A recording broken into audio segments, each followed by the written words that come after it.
Boa noite, Lene, e a todos que nos acompanham. Beni, eu acho que nessa última fala do Alckmin, ao meu ver, pareceu que faltou ele explicar que o Brasil tinha essa tarifa de 40% que nenhum país tinha, porque há anos o Brasil já tinha 7 vezes mais até, né, de uma cobrança que era totalmente, falhava no sentido de compatibilidade com os Estados Unidos, 7 vezes mais daquilo que os Estados Unidos cobrava para o Brasil em termos de cadeias de exportação e importação. Eu acho bom a gente lembrar aqui para o nosso telespectador essa questão histórica, porque realmente havia uma diferença. Há quem concorde, há quem discorde de argumentos usados atualmente pelo Donald Trump até de cobrar e trazer de volta para os Estados Unidos o que ele perdeu para o mundo nessa disparidade, né, nessa falta de igualdade, mas é um fato. O Brasil, de forma isolada, comercialmente nesse sentido de tarifas, tinha até 7 vezes mais de cobrança em cima dos Estados Unidos, né?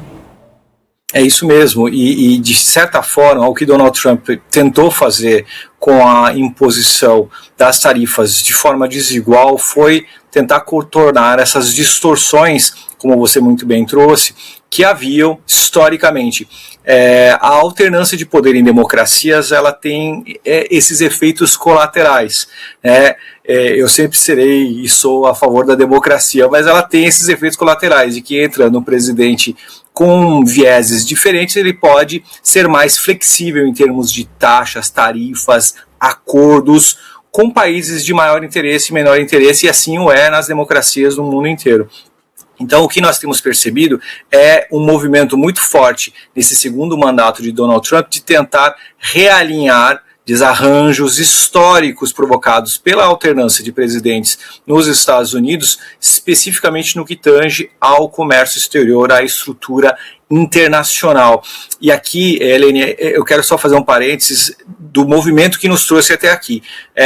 A gente vive, ao longo dos últimos 36 anos, mais ou menos, um movimento de globalização, de expansão de fronteiras, de industrialização da Ásia, fortalecimento da China, enfraquecimento industrial do Ocidente, especialmente Europa e Estados Unidos, e a ruptura das cadeias produtivas que houve na Covid, especialmente e pós, com choque de custo de capital e de inflação, deu licença poética, literalmente, para vários líderes, especialmente aí Donald Trump, a esse refazimento de pactos. Então, o multilateralismo, ele abre espaço para esse movimento que Donald Trump fez uso através desse instituto que não estava sendo usado até então por presidentes americanos para taxar, mas sim para outras finalidades, como sanções e congelamento de ativos.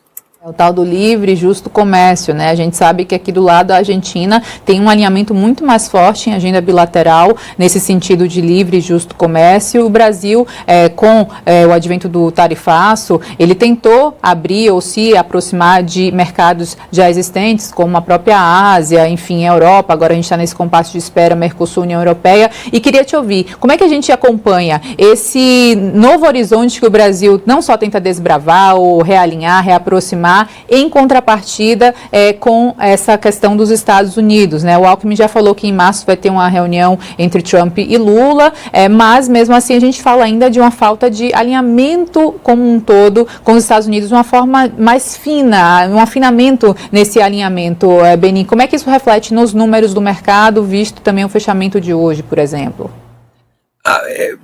Tem alguns parâmetros para a gente observar. A sua pergunta ela é bastante interessante porque ela traz um contexto amplo no sentido da gente compreender o fluxo do dinheiro global, né? Os estrangeiros têm alocado muito recurso no Brasil, porque o Brasil, dentre os emergentes, é o terceiro país com maior volume de reservas em dólar. Então a gente tem mais de 350 bilhões de dólares, um colchão de amortecimento cambial bastante robusto. A gente só perde para a China e Índia.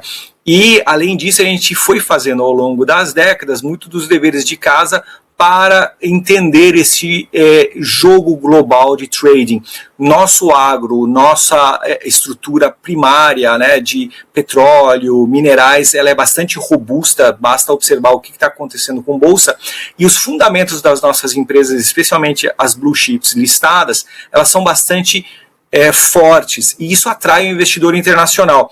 Notadamente, nesses 2 meses praticamente de 2026, a gente bateu 12 vezes o recorde da Bolsa de Valores, hoje historicamente a 190 mil pontos.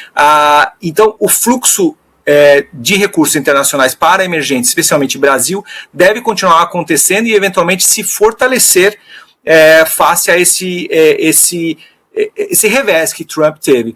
Do ponto de vista de relações, eu concordo contigo, Lene. Nós estamos longe, enquanto nação, de termos uma aproximação amistosa, de alinhamento de fato, como os argentinos construíram no mandato de Javier Milei e tantas outras nações. Então, a gente tem discordâncias ideológicas, a gente tem discordâncias de alianças, e é importante lembrar um fato histórico que fez com que o Brasil também fosse penalizado com os adicionais 40% de taxas, que o movimento de Luiz Inácio Lula da Silva frente aos BRICS para unificação de moeda, confrontação do dólar como moeda dominante global, e isso também fez com que os Estados Unidos enxergassem não o país Brasil, mas as lideranças brasileiras eleitas democraticamente como contrapostas aos interesses dos Estados Unidos no hemisfério ocidental. Então isso é ruim do ponto de vista diplomático, de interesses, até mesmo gerando ruídos e fazendo algum preço em transações internacionais, mas eu costumo dizer que o dinheiro ele não tem sentimento, não tem rosto, e ele flui para onde tem maior rentabilidade, onde tem fundamentos e onde tem melhor alfa, melhores ganhos. E o Brasil historicamente foi fazendo o dever de casa e está se beneficiando desse fluxo que pode se reverter. Aqui é importante fazer uma ressalva, caso a gente tenha um choque geopolítico advindo de guerras ou algum advento adverso, algum evento adverso. E a gente tem acompanhado com alguma tensão o que tem havido entre Estados Unidos e Irã. É um efeito que a gente acompanha sabendo que Trump não quer uma intervenção militar de fato, mas a tensão está subindo no Golfo Pérsico, e a gente pode ter uma reversão do movimento de fluxo de moeda de investimentos para o Brasil vis-à-vis a esse choque geopolítico que pode haver com o fechamento do Estreito de Hormuz, impactando o petróleo, impactando inflação e por aí vai.